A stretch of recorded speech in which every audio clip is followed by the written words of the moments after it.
I believe na brag kung dili man ganita matawag, dili na nato sa datoy i-heartfelt. Okay, this is just the first quarter pamansan. We still have the second quarter, third, and fourth.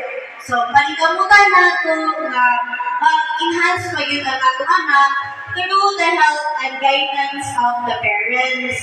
And as I have said in our meetings that the subjects are not only given by me.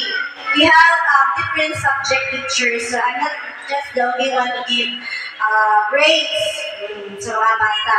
Maybe sa ako na-excel siya, the other subject wala siya na-excel. And other po na-excel sa right subject, sa akong subject, medyo wala kayo siya nakuha. Because of the average to have the big honors must have 90 ang average sa bata. Okay? So, ang naon, kung natawag mo gani ka karon for radio honors, I hope mapanitamutan na ma-maintain, not just to maintain, but to high up, muna din up pagit ka sa imong average sa first quarter.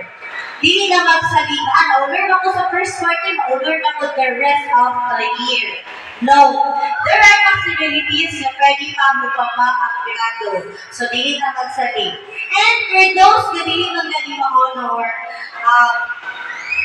this is your chance to prove yourself for the second quarter. Na malingkapot mga, ay, kapit na grado, kapit na sa malingkapot pa na, para mabot na ang average for week honors.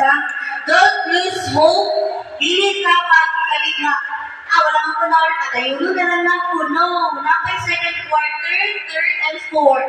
So, panikamutan na ito na ma-enhance pa yun ang atong learning terms of academic. And of course, magsasabi, performance stats. Napugit siya